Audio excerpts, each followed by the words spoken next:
tuwalinde wananchi. Msikanyange barabara yenye imetengenezwa na President William Samoei. Umesikia watu wa Meru? President anatengenezaji barabara. Ni wewe unaongea ama ni mimi naongea? Na sisi tunataka kuambia Kasongo, kama unataka kuleta guns Meru, enda watoe Sugoi. Kwa sababu huku Meru sisi wa youth tumesema hatutaki violence na tumekataa, na tumesema sisi kama wa youth tunashikilia Sifuna na tunasema Sifuna for president. Sifuna na timu yake ya Linda Mwananchi wanaelekea Meru. Je, watakutana na mapokezi ya amani au tension? Kwa sababu tayari kuna video za Gen Z wa Meru, onyo kali kutoka kwa baadhi ya wenyeji na pia ujumbe kwamba rali hiyo lazima iwe ya amani. Na wakati huo huo, viongozi wa upinzani wameanza hata kuzungumzia usalama wa kisiasa nchini. Leo tunapitia video hizi moja baada ya nyingine, alafu wewe uamue kinachoendelea Meru. Karibu sana hapa Mizuka Media. Tuanzie hapa. Kuna kijana wa Meru anasema kuwa Gen Z wa eneo hilo wamekataa siasa za ukabila na wako tayari kumpokea Sifuna. Kwa mtazamo wake, Meru inaweza kuwa mfano wa watu kutoka maeneo tofauti kufanya kazi pamoja bila kuangalia kabila. Msikilize mwenyewe. Linda Mwananchi, watu wa Meru tumekuja kusema tunakaribisha sana Sifuna, na tukiwa majenzi tunasema tunakataa na ukabila, na ndio maana tunasema hii mkutano ambayo Sifuna anakuja kwa Mlima Kenya, hii mkutano ambayo Sifuna anakuja katika Meru itakuwa mkutano ya kihistoria, kwa sababu hii mkutano itakuwa mkutano ya kwanza ambayo region moja inakubali region nyingine, and towards the next election this is going to prevent regional wars, it's going to prevent violence. Na sisi tunataka kuambia Kasongo, kama unataka kuleta guns Meru, enda watoe Sugoi, kwa sababu huku Meru sisi wa youth tumesema hatutaki violence na tumekataa, na tumesema sisi kama wa youth tunashikilia Sifuna na tunasema Sifuna for president. Kitu ya pili tunasema tuna condemn sana mambo ambayo imefanyika Homa Bay. Homa Bay, many of our comrades have lost their lives. Many of them have been injured. Many of the vehicles have been vandalized. But we are praying for them and we are praying for this country. Na tunaomba wa youth wote mahali tuko. When we were in 2024, we stood for our rights. We stood for what we knew, we believed that was right. And now we are going to stand again na tutasupport Sifuna, na tunasema 2027 tutasupport Sifuna, and we want the youth in government so that we change the old politics and we have new culture in politics. Na kwa hayo mengi na machache nimesema nashukuru. Mimi naitwa Victor Koome na mimi ndio the incoming youngest member of parliament North Imenti. Asante sana. Lakini si kila mtu anaonekana kuwa na mtazamo kama huo. Angalia video hii nyingine. Katika video hii, msichana mmoja kutoka Meru anatoa onyo kali kwa timu ya Linda Mwananchi. Ni kauli kali, lakini ni muhimu kusema kwamba huyu ni mtu mmoja na kauli yake haiwakilishi kila mwananchi wa Meru. Hata hivyo, inaonyesha kwamba kuna watu ambao bado hawakubaliani na ujio wa Linda Mwananchi ndani ya Meru. Tuwalinde wananchi. Msikanyange barabara yenye imetengenezwa na President William Samoei. Umesikia watu wa Meru? President anatengenezaji barabara. Ni wewe unaongea ama ni mimi naongea? Ni wewe unaongea ama ni mimi naongea? Nyamaza niongee. It's my time to shine. So watu wa Meru, nasikia shut up. Watu wa Meru, nimesikia kuwa Linda Mwananchi na kuja Meru. Msitoke.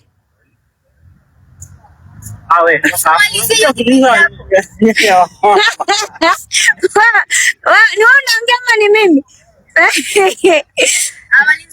Na nikimalizia nasema hivi, mimi kama incoming woman rep Meru County 2027. Meru. Meru. Nabidi tu kayo huko. Unaona wanameona wanampicha wanawake.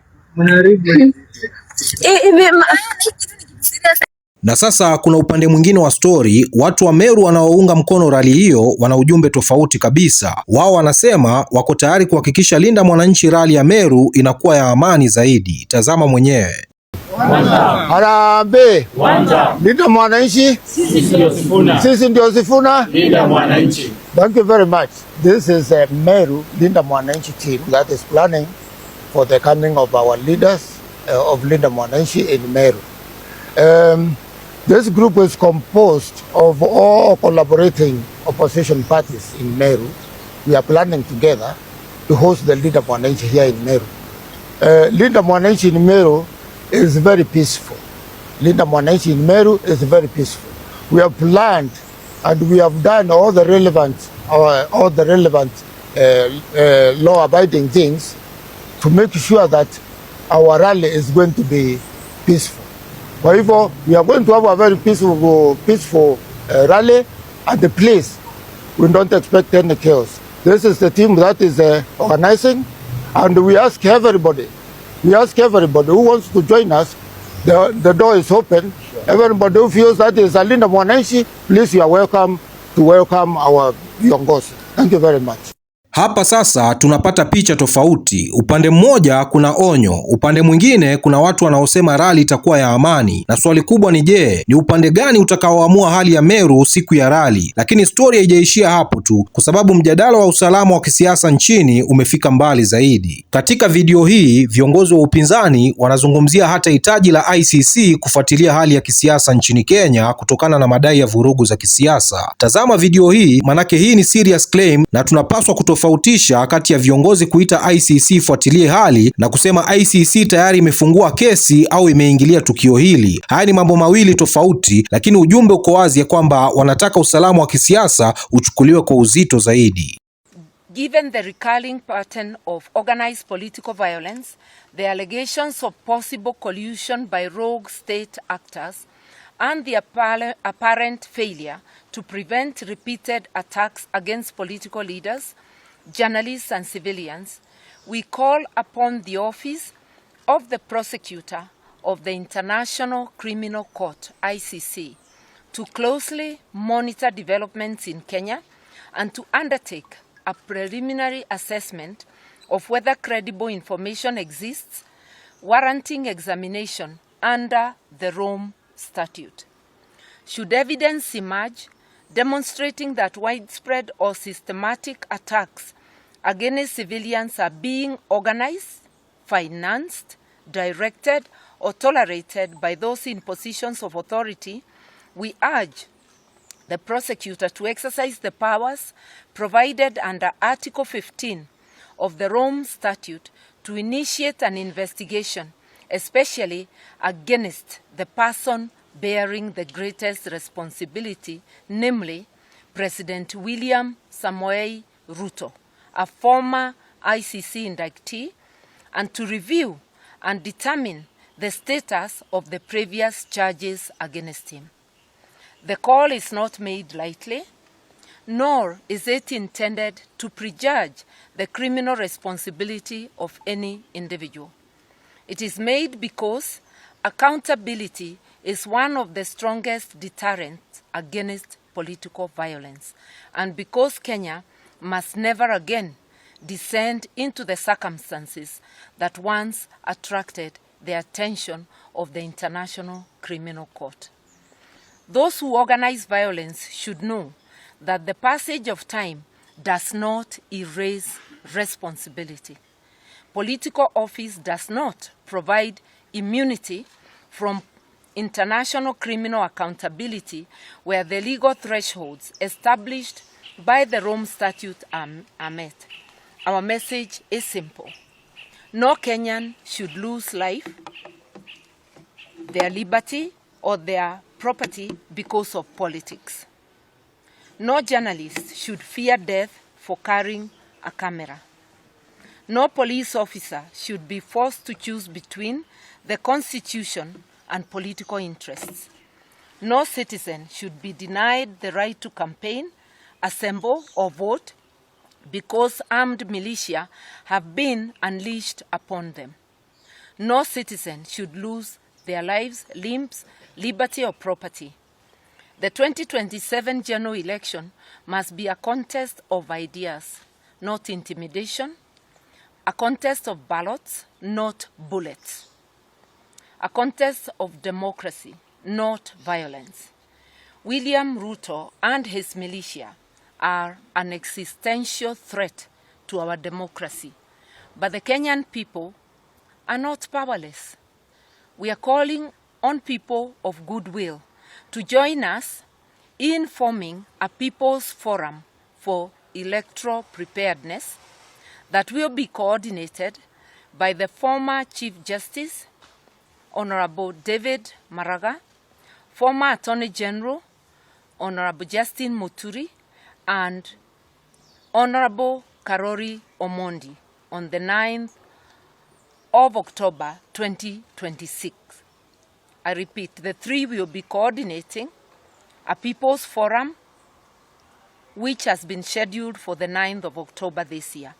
The future of Kenya will not be determined by militias or fear. It will be determined by the sovereign will of the people. God bless Kenya. Kwa hiyo tukiziweka video hizi zote pamoja, tunaona picha moja kubwa ya kwamba kuna Gen Z anayesema kwamba hatutaki siasa za ukabila, kuna mwanamke anayetoa onyo, kuna washirika wa Linda Mwananchi wanaosema tutahakikisha rally inakuwa ya amani, na kuna viongozi wanaozungumzia international monitoring kutokana na concerns kuhusu political violence. Kwa hiyo Meru sasa ina maswali makubwa matatu: umoja, siasa na usalama, na ndio maana rally inafaa kufuatiliwa. Leave Sifuna alone. Lakini walipiga Sifuna. Watu. Huyu mama anaitwa Gladys Wanga. Anakanyagaga Nairobi. Yeah? Tutaungana pamoja siku moja. Tumutembele tukamsalimie. Siasa hizo siasa zimepitwa na wakati. And somebody tell Gladys Wanga amwambie hivi ya kwamba leave Sifuna alone. Awachane na nani? Na Sifuna afanye siasa zake. Because sijaisikia mtu amezuia Gladys Wanga kufanya siasa. Kaluma juzi hapa, si alikuwa ni mwizi wa mashamba hapa, si alikuwa naiba mashamba hapa chini. Si ameiba huko kwa kilima, akatengeneza tu pesa, sasa anakwenda kurusha mawe huko na kuambia watu warushe, wengine wamepigwa, wameumia. Why do you need your brother to die? Do not allow yourself to be used by politicians. Mimi nawajua wote. I've worked with them. They have no interest in you. They don't mean well for you. Watataka uende urushe mawe, mupigane, muuane. Anasema sioniona hiyo mkutano, nilisema haitafanyika, lakini kuna mtu mochari. Lakini sasa nataka kusikia kutoka kwako. Je, unaamini Linda Mwananchi watapata mapokezi ya amani Meru, au unaona zile warning na tension zinazozungumziwa zinaweza kuleta changamoto? Niachie maoni yako kwenye comment section, na kama wewe ni wa Meru tupe ground view yako. Usiandike tu one time, tuambie kwa nini, kwa sababu hapa Mizuka Media hatuangalii headline pekee, bali tunaangalia video, tunazilinganisha, alafu tunawaacha Wakenya kusema ground iko aje. Bwana, mimi naitwa Rich Mizuka, sauti ya vijana wa Afrika Mashariki. Namba 1 ni mimi, namba 2 ni mimi, namba 3 ni mimi, 4 na 5 na waachia nyinyi hapo. Bwana, tukutane kwenye video ijayo.